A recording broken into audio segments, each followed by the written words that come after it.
I'm Dr. Erica Bove, and welcome to the Love and Science podcast. I'm your host, and also the founder of Love and Science, Thriving Through Infertility. I'm so excited you're here today. With over a decade of experience helping thousands of women just like you, I empower professional women to build their families with confidence and compassion. Let's dive in.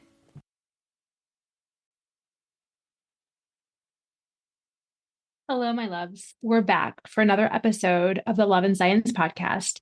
And today we're going to talk about something that I coach on all the time because wherever we turn, it seems to be in the faces of my patients, of my clients. It is that fertile friend. And I cannot tell you how many times a friend who was overall well-meaning, but relatively insensitive has said something or said things over again to my patient or my client. And, it just stings, right? The comments that are made, and we'll talk about some of them. It's just this othering, this just feeling of being put down, feeling less than in the face of somebody who doesn't even seem to understand the impact that they have just had by saying something truly awful. And, even announcing a pregnancy, even though that might seem like the most benign thing ever, can be so incredibly painful. And so this is actually going to be a two-part series. This week, we're going to talk about the perspective of the friend with infertility. And then next week, we're going to talk about the perspective of the friend without infertility and try to bridge that gap. So today, we'll be talking about the 5 things that somebody with infertility needs who is dealing with a friend who does not have infertility and doesn't quite realize the impact that they're making in a negative way. Okay. So, we just mentioned how very painful announcing a pregnancy can be. My hope is that people who listen to this podcast will share it with their friends who may not have infertility, but who may not be aware of how very painful this is for somebody with infertility. That we can sort of listen to it to support those whom we love, to gain support when we're feeling very isolated, and that it can just be something that we can all use to bring ourselves closer to each other and in better understanding of each other. So, in terms of announcing a pregnancy, just to kind of open this up for people who may not be aware, when a person announces a pregnancy and somebody who has been trying for so long unsuccessfully hears those words, or say that that person maybe doesn't have infertility, but has had 3 consecutive losses in the last 8 months, it is just so very devastating. And, even if the person with infertility or losses loves the person, is happy for them in the context of their life, all those things, even if that context is already there, there's an existing good relationship, the news just feels like somebody has actually died, which is paradoxical, right? Because you say this should be happy news. But the way that that's received 99% of the time is as a lead balloon, as a death, as a dagger, as something that is just really hard to get on board with in terms of being genuinely happy and supportive for the person who just made that announcement. And I think part of it is that we all want to be seen, we all want to be heard. And what happens when there's that announcement, it's that the person who's struggling with infertility does not feel seen, does not feel heard, and it can be so very painful. And I think even if there is a well-meaning demeanor, it's perceived as a lack of sensitivity to the other person's struggles. And so some things that, if you're the one who's going through a fertility journey, things that might be going through your mind as this is happening is, we used to be able to tell each other everything, but now there's this division, there's a separation. I think that another thing that can come up is, once the pregnancy gets far enough along and there is a baby shower announcement and all of that, those activities, even if the person with infertility really does love and wants to support the other person, going to that shower can be so very triggering. And so, the thoughts are like, I have to go to her baby shower. I don't really want to. It's just a reminder of what hasn't happened for me in my own life.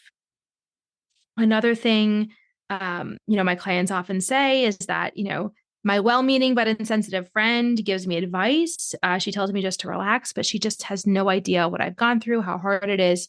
And if relaxing were the ticket through, then I would have already been pregnant, right? So I think just sort of being mindful that sometimes the advice that we try to give is not even just neutral, it's actually harmful. Sometimes it's not even true. And maybe it's well meaning, but I think sometimes it does a lot of harm. And we have to be aware that the person who is going through the fertility journey is in a very vulnerable situation, a very raw situation, and maybe things that people on the other side might not realize are hurtful or painful can be exquisitely so and can actually drive a wedge in the friendship. I think that one thing that's particularly hard is when two people get pregnant at the same time, and then one of those people has a loss, because then, all those milestones that are witnessed there's that grief there. Like, well, I would be 20 weeks pregnant. I would be 28 weeks pregnant. I would be delivering now. And then there's just that sort of internal calendar that keeps repeating itself that can be so very difficult. I think the person who's undergoing the fertility journey genuinely wants to be happy for the other person. But when you think about, like, if you are starving and you see somebody with a ginormous 5-layer Italian sandwich, eating that sandwich and not offering you any, and just sort of almost like in a gluttonous way, just eating that sandwich, even if the person who's starving wants to be happy for the person with the sandwich, it's just impossible because their own needs are not being met. And it is just such a very devastating and starving place to be, truly. So, I know that all analogies break down somewhere, but I think that it's sort of a good way to think about how it is really hard to be happy for somebody else. I mean, I'll say in my own life, like, and this is something I've worked through a lot, but as a divorced person, it used to be very triggering for me to see weddings or happy couples or, just going down to the waterfront and seeing people in love. That used to be very, very hard for me. And some days it still is, honestly. And it's, that's the kind of another analogy that I think makes us think about what it might be like, right? So it's like, on those darker days, do I really want other people to be in love and be happy? Absolutely. Do I want people to find their partner and get married and have a long life full of joy and happiness and support? Absolutely. But if in that moment I'm not directly experiencing that myself, and that's what I desperately want, and I'm not getting that for some reason, it's really hard to be genuinely happy for the person who does have that thing. It's just human nature, right? So it's not a personal thing. I think that's one thing I really want to communicate. This is not something to be taken personally, but it's to understand that this is a very complicated situation and it just takes a lot of delicacy and a lot of sensitivity. So I do think it hurts so badly because the person on the fertility journey does not feel seen, does not feel understood. And truly, it feels like the loss of a friend. And I think people on both sides of the relationship express that.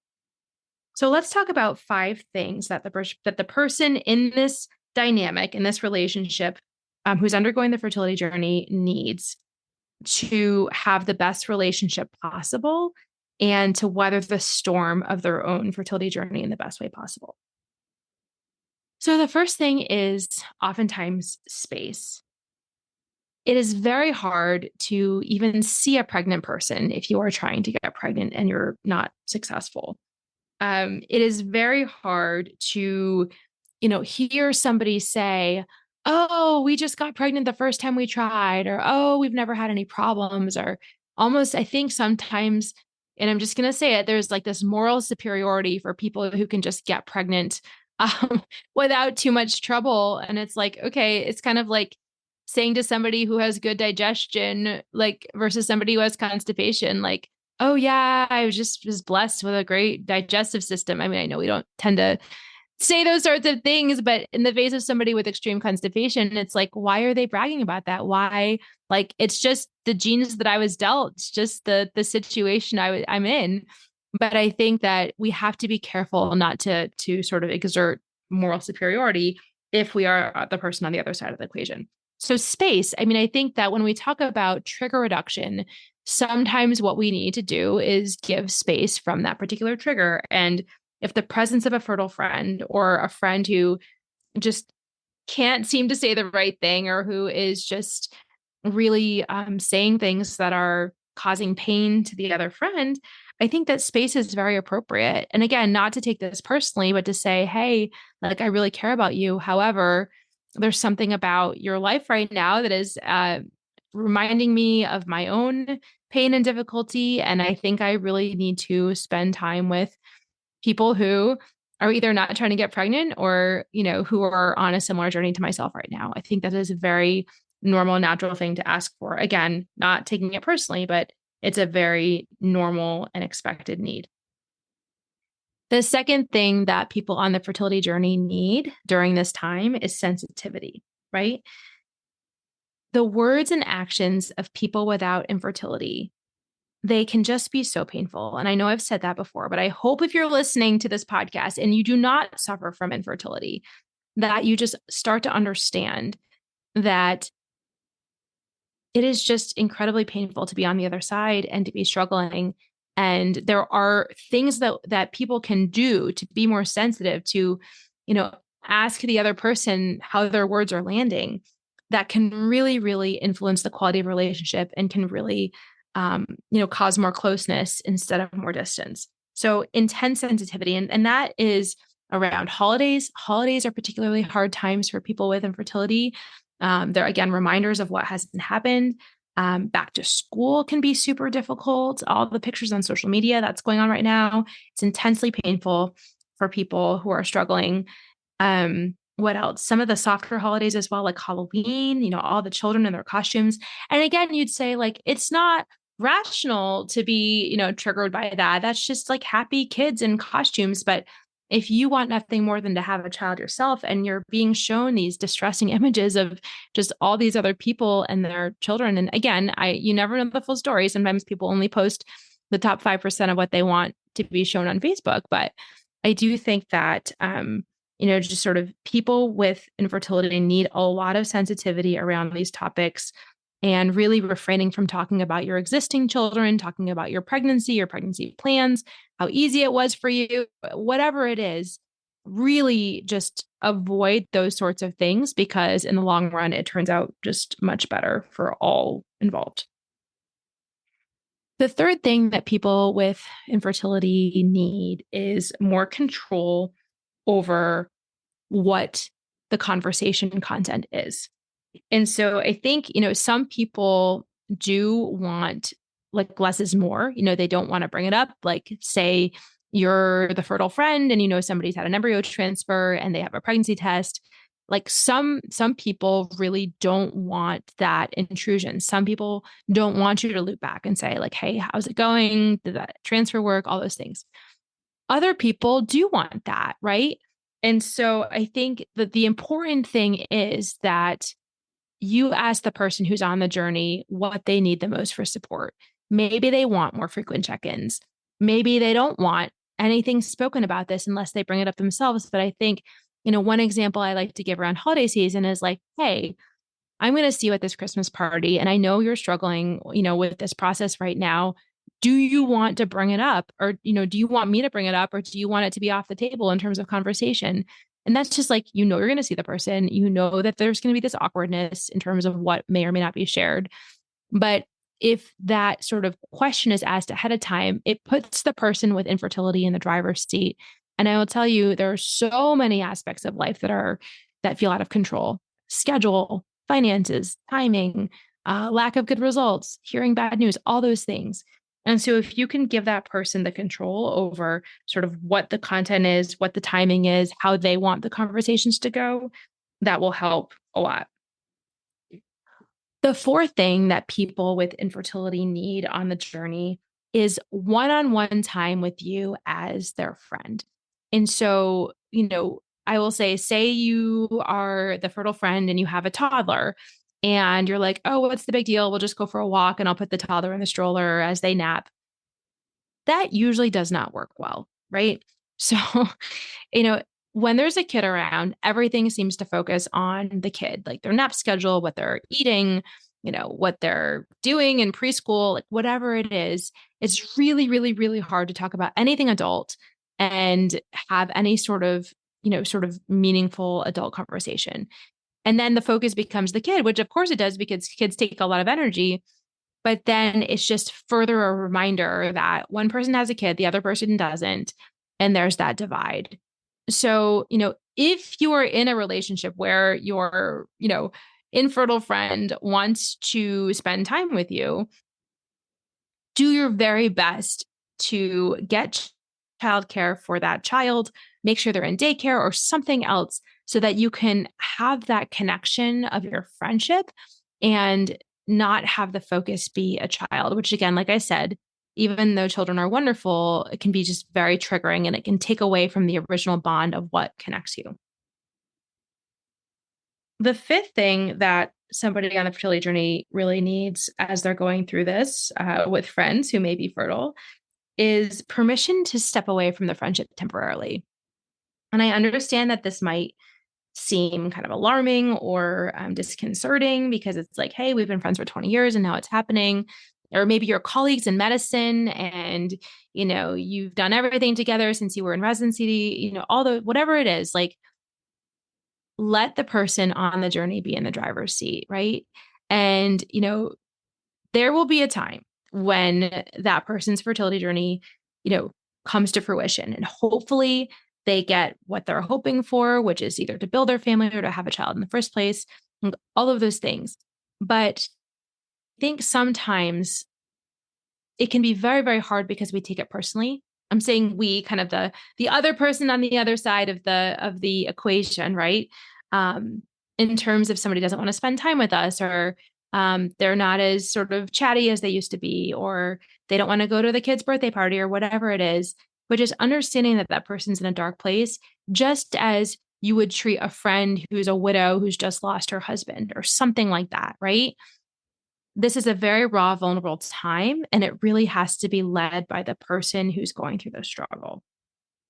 So, just to reiterate the five things that really can be helpful for somebody who's on the fertility journey.